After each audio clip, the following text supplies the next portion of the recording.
안녕하세요. 행복한 바우리의 바우리입니다. 이제 9월 중순인데 낮에는 30도네요. 저는 개인적으로 추위보다 더운 게 더 좋아요. 옷을 껴입는 거도 중노동이에요. 휴. 어쨌든 남은 더위에 건강 잃지 않게 조심하세요. 오늘은 자바 컬렉션 프레임워크의 마지막 시간이에요. 마지막까지 유종의 미를 거두어 보러 가볼까요? 휴. 이번에 살펴볼 내용은 맵이라는 자료 구조예요. 파이썬의 딕셔너리랍니다. 컴퓨터를 배우기 시작하면 무언가가 많고 되게 광범위하게 느껴지지만 알고 보면 명칭만 살짝 바꾸어질 뿐 개념은 그대로인 경우가 많답니다. 휴.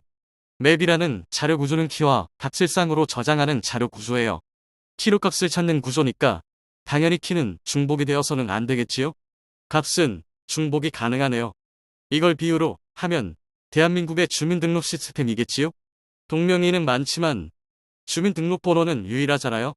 주민등록번호는 키에 해당하고 이름이 값에 해당하는 거죠. 이게 맵이라는 자료 구조의 포인트랍니다.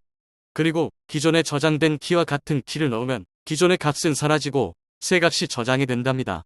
이건 조금 이따 예시에서 나오니까 그때 보자고요. 휴. 저장 순서는 유지되는 클래스도 있고 안 되는 클래스도 있으니까 차차 보도록 하자고요. 다음으로 넘어갈게요. 이제 맵 인터페이스의 메소드들을 살펴볼게요. 다른 컬렉션도 있는 메소드들은 일부러 뺐어요. 슬라이드 크기가 작잖아요. 휴. 잠시 영상을 멈추시고 쭉 읽어보시고 기억하시면 좋은 건 엔트리셋 메소드인데 요건 바로 다음 슬라이드에서 다루어 보려고 하니까 지금은 패스하시고요. 맨 밑에 두 메소드들은 거기 쓰여진 설명대로인데요. 중요한 건 반환 타입이에요. 키는 중복이 되어서는 안 되니까 셋 인터페이스 계열의 타입으로 받으셔야 하고 값은 중복이 가능하니까 그 어떤 컬렉션으로 받으셔도 된답니다. 만만한 리스트 인터페이스 계열의 타입으로 많이 하시던데 상황에 맞게 하세요. 휴. 다음으로 넘어갈게요. 이제 엔트리 인터페이스를 잠깐 보아야 자료 구조를 더 잘 쓸 수 있어요. 엔트리 인터페이스는 맵 인터페이스 안에 있는 인터페이스예요. 엔트리 인터페이스를 어떨 때 쓰느냐면 맵 자료 구조에서 키와 값 한 쌍씩 꺼내는 거랍니다. 비유로 설명드리면 맵 자료 구조가 초코아임 한 상자라면 엔트리 인터페이스는 초코아임 낱개로 하나랍니다. 휴. 간만에 초코아임이 먹고 싶네요. 휴. 어쨌든 엔트리 인터페이스는 단독으로는 쓰이지는 않고 향상된 포문이랑 같이 사용된답니다. 주요 메소드들은 옆에 써놓았으니까 영상 잠시 멈추고 보시고요. 예시는 나중에 다른 예시랑 같이 보여드릴게요. 휴. 다음으로 넘어갈게요. 이제 본격적으로 맵 인터페이스 계열의 클래스들을 살펴볼게요. 먼저 해시 테이블 클래스부터 볼게요. 이 녀석은 컬렉션 프레임워크 중에서 오래된 클래스예요. 이 말은 무엇이다? 옛날 버전 자바에서도 걱정 없이 사용할 수 있다는 말이지요. 휴. 얘는 멀티스레드에서는 좋지만 싱글스레드에서는 성능이 떨어지니까 다른 맵 클래스를 쓰시고 예능 값도 너를 허용 안 한다고 하네요. 예시는 옆에 보이시죠? 키와 값 두 개의 데이터들을 지정해줘야 한다는 것만 빼면 다른 컬렉션들이랑 같아요. 지금 보고 계신 예시에서는 스트링이 키, 인티저 값이에요. 그리고 출력 결과 보시면 입력된 순서가 유지 안 되는 것을 알 수가 있어요. 셋 인터페이스 계열의 클래스들처럼 사용자 정의 클래스의 객체를 키로 사용할 경우에는 메소드 오버라이딩을 해주세요. 다음으로 넘어갈게요. 이제 해시맵 클래스를 볼게요. 이 녀석은 컬렉션 프레임워크 중에서 가장 널리 사용되는 자료 구조로 이름에서 알 수가 있듯이 맵의 특성으로 데이터를 저장하고 내부적으로는 해싱 기술로 데이터를 효율적으로 다룰 수가 있어요. 널의 허용은 키에서는 하나, 값에서는 여러 개가 허용된답니다. 해시 테이블 클래스랑 사뭇 다르지요? 얘도 사용자 정의 클래스의 객체를 해시맵 클래스의 키로 넣을 때는 반드시 그 두 메소드들을 오버라이딩 해주세요. 다음으로 넘어갈게요. 예시가 똑같아서 떠올려야 하나 회의감이 들지만 어쨌든 중요한 포인트는 저기 인스턴스 오브 키워드라는 거 잊지 마시고 다음 슬라이드에서 맵 인터페이스의 특성이 나와서 거기에 초점을 맞출게요. 이 예시는 이전 영상을 보세요. 다음으로 넘어갈게요. 이제 해시맵의 키에 우리의 객체를 넣어보자고요. P1과 P2의 같은 데이터를 넣어주고 있네요. 저러면 저 둘은 물리적인 메모리의 주소는 달라도 논리적으로는 같은 하나라고 인식이 된답니다. 왜냐? 우리가 이퀄즈 메소드랑 해시 코드 메소드를 그렇게 오버라이딩 했으니까요. 휴. 이제 우리가 만든 객체를 해시 맵의 키로 넣어볼게요. 첫 번째로 키에는 P1 각세는 대전을, 두 번째로 키에는 P2 각세는 부산을 넣고 저장된 맵의 총 개수를 출력하니까 하나만 저장되었고 값을 출력하니까 부산만 나오네요. 왜 이럴까요? 이게 바로 맵 인터페이스의 특징이 합니다. 영상 시작 부분에 말씀드렸습니다만 같은 키와 값을 또 넣으면 기존의 데이터는 사라지고 새 데이터로 교체된답니다. 그리고 하나 더. 겐 메소드에 P2를 넣어도 정상적으로 잘 된답니다. 물리적인 메모리의 주소는 달라도 논리적으로는 같은 하나라고 인식이 되어서요. 그렇다고 해시 맵에 키가 2개 저장된 것은 아니니까 헷갈리지는 마세요. 다음으로 넘어갈게요. 이제는 링크드 해시 맵 클래스를 볼까요? 여기는 장황하게 많이 썼지만 링크드 해시 맵 클래스는 다른 맵 인터페이스 계열의 클래스들이랑 하나만 빼고 같은데 그것은 바로 입력 순서 유지랍니다. 이것만 기억하셔도 충분합니다. 이것도 사용자 정의 클래스의 객체를 링크드 해시 맵의 키로 사용할 경우 저기 두 메소드들 오버라이딩 해주어야 해요. 다음으로 넘어갈게요. 링크드 해시 맵 클래스의 예시는 굳이 안 해도 되는 건데 엔트리 인터페이스의 예시 때문에 넣어보았어요. 링크드 해시 맵 클래스의 예시는 다른 컬렉션들이랑 같으니까 한번 보시면 감이 오실 거예요. 중요한 건 향상된 포문 안에 있는 엔트리 인터페이스의 사용법인데 예시를 차근차근 볼게요. 먼저 링크드 해시 맵 클래스와 맵 인터페이스를 임포트 해주고 있어요. 왜냐? 엔트리 인터페이스가 맵 인터페이스 안에 있으니까요. 다음으로 다른 컬렉션들처럼 링크드 해시 맵 클래스의 객체를 만들어주고 거기에 키와 값을 넣고 있어요. 여담입니다만 지금 보고 계신 게 저의 실제 검정고시 성적입니다. 어쨌든 이제 향상된 포문 안에 있는 엔트리 인터페이스의 사용법을 볼까요?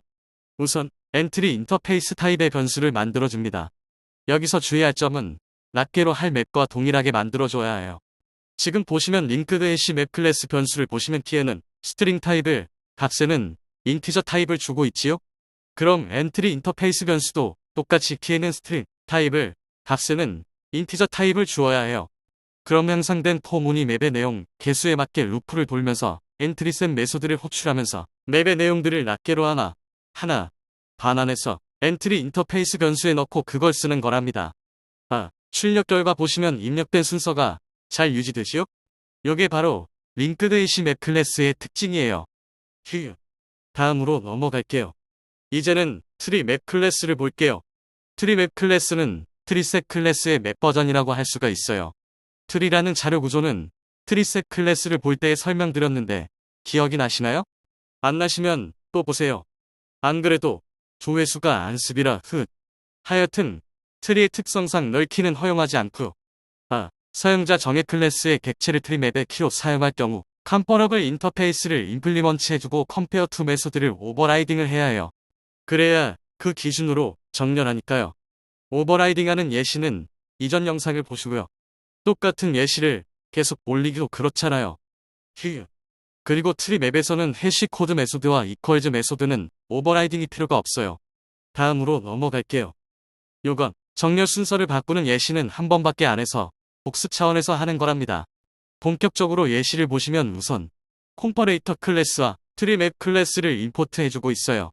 그 다음은 트리 맵 클래스의 객체를 2개 생성하고 있는데 맵2 생성자의 인수로 콤퍼레이터 클래스의 리버즈 오더라는 스태틱 메소드가 들어갔어요. 메소드의 이름에서 알 수 있듯이 저 메소드를 쓰면 정렬이 바뀌는 거지요. 출력 결과를 보시면 아무것도 안 한 맵1은 기본값이 오름차순으로 트리 맵 생성자의 인수로 콤퍼레이터 클래스의 리버즈 오더라는 스태틱 메소드가 들어간 맵2는 내림차순으로 된 걸 확인할 수 있어요. 이해하셨지요? 코딩은 직접 하셔야 이해가 더 되니까 해보세요. 다음으로 넘어갈게요. 이제 아이터레터 인터페이스를 볼게요. 아까 보았던 엔트리 인터페이스는 맵에 한정된 것이라면 아이터레터 인터페이스는 모든 자바 컬렉션 프레임워크에서 다 쓸 수 있어요. 셋 같은 경우는 순차적으로 접근하려면 리스트로 바꾸어주고 해야 하고 그렇지요. 아이터레터 인터페이스는 그 과정을 조금 줄여주어요. 그래서 코드가 간결하게 된답니다. 다음으로 넘어가서 예시를 볼까요? 예시는 만만한 어레이 리스트로 되어져 있네요. AI도 만만한 걸 잘 알아봐요. 어쨌든 다시 한번 말씀을 드립니다만 모든 컬렉션 다 쓸 수 있다는 점 잊지 마세요. 이제 본격적으로 예시를 볼까요? 우선 우리가 쓸 컬렉션이랑 아이터레터 인터페이스를 임포트해주고 컬렉션 객체를 생성한 다음 거기에 내용물 채우고 아이터레터 인터페이스 변수를 만들어주는데 여기서 주의할 점, 엔트리 인터페이스처럼 우리가 생성한 컬렉션이랑 같게 해주세요. 예시에서는 어레이 리스트의 꺽쇠괄호 안에 스트링이지요? 그럼 아이터레터 인터페이스 변수도 그렇게 해주세요. 그리고 컬렉션 객체에 있는 아이터레터 메소드로 아이터레터 인터페이스 변수를 채워주세요. 그럼 이제 낱개로 뽑아볼까요? while 문의 편에서 이걸로 했어요. 예시로 루프가 어떻게 도는지 설명드릴게요. 먼저 아이터레터 인터페이스 변수가 채워지면 보이지 않는 포인트가 봄 앞으로 옵니다. while 문 조건식 부분에 있는 has, next 메소드가 호출되면 보이지 않는 포인트 다음에 봄이 있으니까 true를 반환하겠지요? 그럼 while 문이 한번 돌기 시작하겠지요? next 메소드로 보이지 않는 포인트 다음에 있는 봄의 주소값 참조한 걸 복사해서 스트링 변수에 넣어주고 있어요. 사용자 정의 클래스에 객체를 넣고 해도 객체가 복사된 건 아니고 컬렉션에 있는 객체의 주소값이 복사된 거니까 이 점 헷갈리지 마세요. 하여간 그 다음에 봄을 출력하고 if 문을 만났지만 여름이 아니니까 그냥 패스돼서 첫 번째 루프는 끝났고 다시 올라가서 while 문 조건식 부분에 있는 has next 메소드가 호출되면 보이지 않는 포인트가 봄과 여름 사이로 이동해서 보니까 다음에 여름이 있으니까 true를 반환하고 그럼 while 문이 한번 돌기 시작하겠지요? next 메소드로 보이지 않는 포인트 다음에 있는 여름의 주소값 참조한 걸 복사해서 스트링 변수에 넣어주고 그 다음에 여름을 출력하고 if 문을 만나서 보니까 여름이 맞지요? 그래서 아이터레터 객체에 remove 메소드를 호출하면 컬렉션에 여름이 삭제돼요. 그럼 두 번째 루프가 끝나고 이런 식으로 계속 돌다가 마지막에 오면 while 문을 빠져나가는 거랍니다. 한 번 쓴 아이터레터 객체는 재사용 못하니까 컬렉션 객체에 있는 아이터레터 메소드로 재할당해 주세요. 자, 여기까지 이번 영상에서는 자바 컬렉션 프레임워크의 맵 인터페이스, 계열 클래스들과 아이터레터 인터페이스를 다루어 보았어요. 드디어 자바 컬렉션 프레임워크의 대장정이 끝났어요. 잘했다고 스스로에게 쓰담쓰담 해주세요. 휴. 대본 쓸 때만 해도 더웠는데 지금은 춥다 소리가 나오네요. 휴. 이런 날씨는 감기 걸리기 딱 좋으니까 건강 조심하시고요. 올 추석은 연휴가 길어서 여행들 많이 가실 터인데 좋은 추억 많이 만드시고 가고 오는 길 조심하시고요. 저요? 저는 집에서 이불이랑 합치할 계획이랍니다. 휴. 하여튼 영상 끝까지 봐주셔서 감사드립니다. 구독, 좋아요, 알림 설정은 부탁 안 드리겠습니다. 그럼 바울이는 다음 영상으로 돌아오겠습니다. God bless you.